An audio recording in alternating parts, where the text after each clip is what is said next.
Hello students, here is Ashu Gupta, Assistant Professor. Again welcomes you all on the behalf of the Indraprastha Law College. In today's lecture, we are discuss about the part of Asami as a classes of tenure holders. That is the third class of tenure holders known as Asami.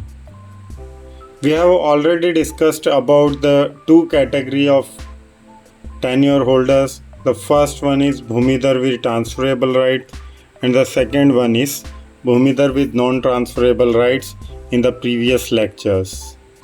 And in today's lecture, we are going to discuss about the provisions regarding the third tenure holder known as Asami, which is given under section 78 of this UP Revenue Code 2006, and according to the section 78 of this code says that every person belonging to any of the classes shall be called an Asami, and which is given under this section 78 and shall have all the rights and be subject to all the liabilities conferred or imposed upon such Asami under this code. Namely, the number one, subject to the provision of section 76 1D of this code, every person who was an Asami immediately before the date of commencement of this code.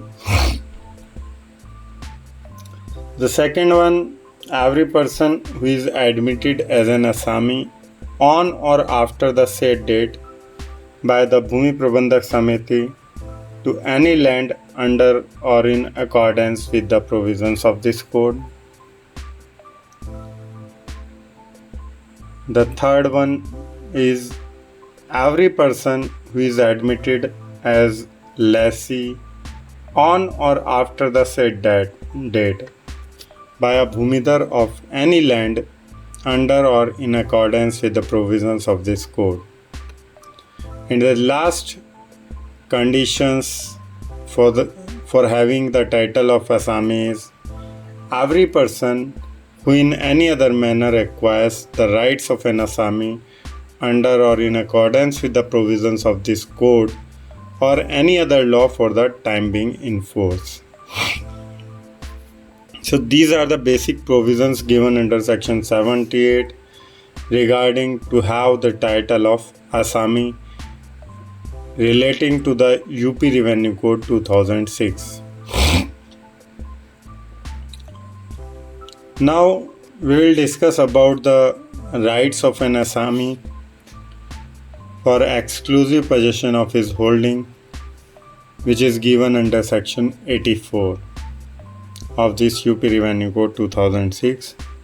And according to this section, an Asami shall have the right to exclusive possession of all land comprised in his holding and to use such land for any purpose connected with agriculture,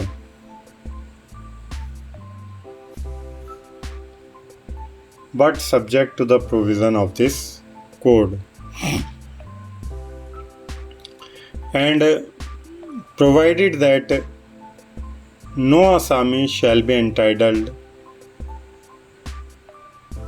to use any land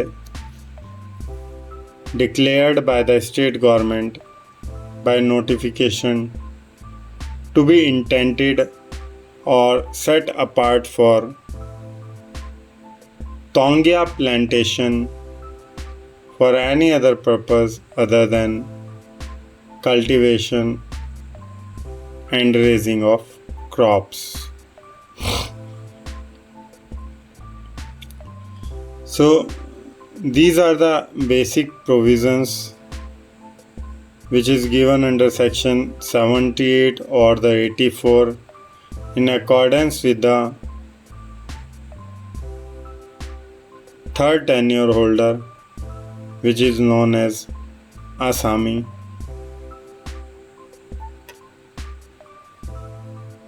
Hope you will understand and elaborate these sections very well. We will meet soon again in the next lecture.